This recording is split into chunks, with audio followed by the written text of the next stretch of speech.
रात हो चुकी थी। चारों तरफ सन्नाटा पसरा हुआ था। समय कोई रात के 11 बजे का था। राकेश दोस्त की पार्टी से घर की तरफ लौट रहा था। आज दोस्त की पार्टी में कुछ ज्यादा हो गई थी। पुरानी आदत या कहे कि लत पड़ गई थी।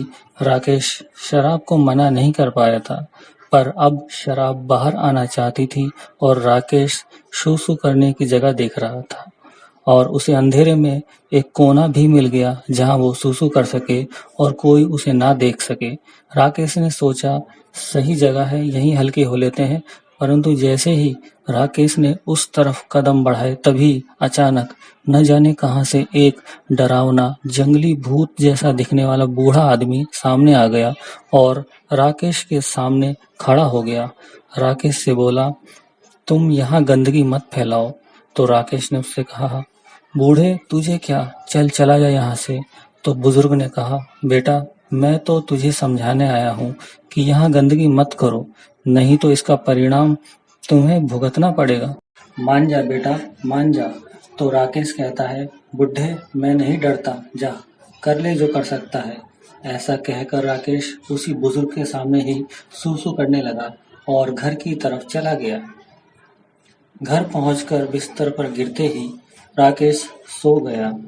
कुछ देर बाद उसे लगा कि कोई उसकी चादर खींच रहा है।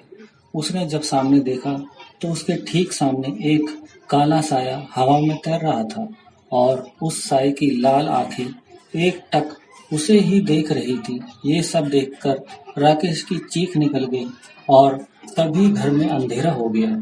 राकेश का डर के मारे बुरा हाल था। थोड़ी देर में घर में फिर से रोशनी हो गई तो राकेश की सांस में सांस आई। पसीने से तरबतर राकेश ने राहत पाने के लिए पंखा चला दिया, पर अचानक उसे लगा कि पंखा तेज आवाज के साथ कुछ ज्यादा ही तेज घूम रहा है।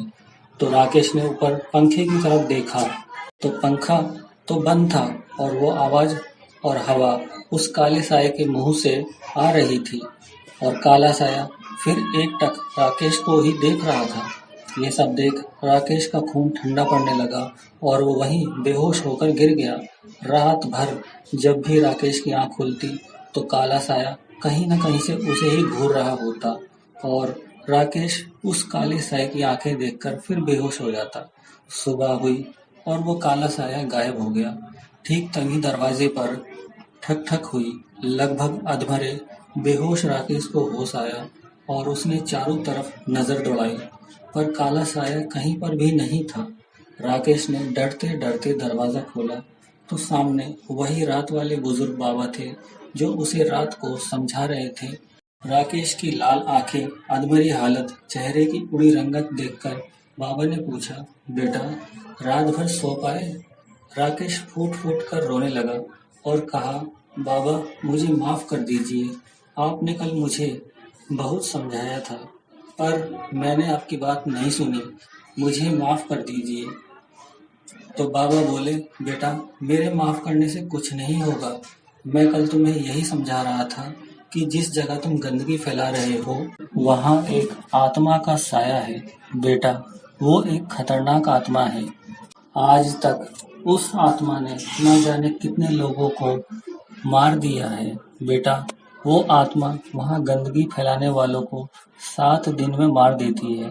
बेटा जब मैंने तुम्हें वहाँ देखा तो तुम्हें समझाने वहाँ आया था, क्योंकि मैं जानता हूँ तुम एक नेक इंसान हो। बेटा शायद तुम्हें याद ना हो पर मुझे याद है कि जब मेरा सड़क पर एक्सीडेंट हो गया था तो किसी ने भी मुझे नहीं बचाया।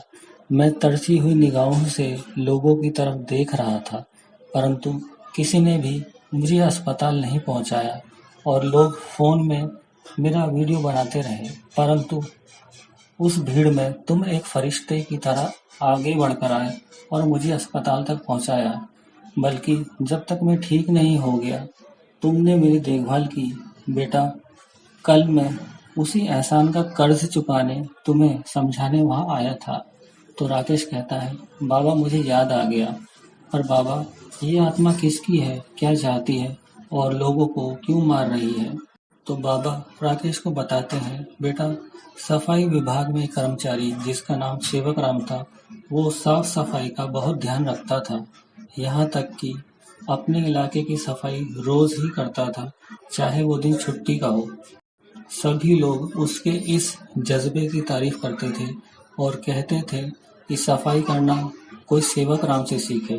बेटा, कल रात जिस जगह तुम गंदगी कर रहे थे, उसी जगह सेवक राम की सफाई करते हुए मृत्यु हुई थी। उसने उसी जगह अपने प्राण त्यागे और तुम उसी जगह को गंदा कर रहे थे। राकेश माफी मांगते हुए कहता है, बाबा मुझे माफ कर दो। मुझसे शराब के नशे में अनजाने में गलती हुई है। बाबा, मुझसे जो गलती हुई है मैं उसे कैसे ठीक कर सकता हूँ? मुझे कोई रास्ता बताओ। बाबा कहते हैं, बेटा राकेश, तुम्हारे बचने का एक ही रास्ता है जो केवल मुझे पता है, और अगर तुमने वह किया तो शायद सेवक राम की आत्मा तुम्हें माफ कर दे। राकेश पूछता है, बाबा वो क्या रास्ता है? आप जल्दी बताइए। आप जो कहेंगे मैं वैसा ही करूँगा। बाबा कहते हैं, बेटा तुम्हारे बचने का एक ही रास्ता है कि जो गंदगी तुमने उस जगह फैलाई है उसे तुम साफ कर सेवक राम की आत्मा से माफी मांग लो, शायद उसकी आत्मा तुम्हें माफ कर दे। राकेश कहता, बाबा मैं अपनी फैलाई गंदगी को साफ कर दूंगा और उस आत्मा से माफी मांग लूंगा। तो बाबा कहते हैं, ठीक है बेटा, एक झाड़ू लेकर मेरे साथ चलो। राकेश कहता है, जी बाबा जी। और बाबूजी और राकेश दोनों उस जगह पहुंचकर उसे साफ सुथरा कर देते हैं।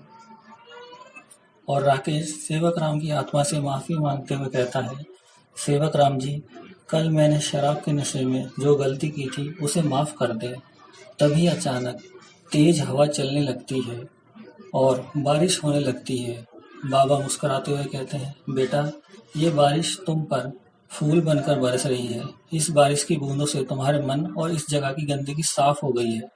जाओ, सेवक राम ने तुम्हें माफ कर दिया। राकेश कहता है, धन्यवाद बाबाजी। और बाबाजी कहते हैं, जा बेटा, तेरा कल्याण हो। दोस्तों, आपको कहानी कैसी लगी हमें कमेंट सेक्शन में ज़रूर बताएं। अगर कहानी अच्छी लगी हो तो कृपया हमारे चैनल को सब्सक्राइब ज़रूर करें। धन्यवाद।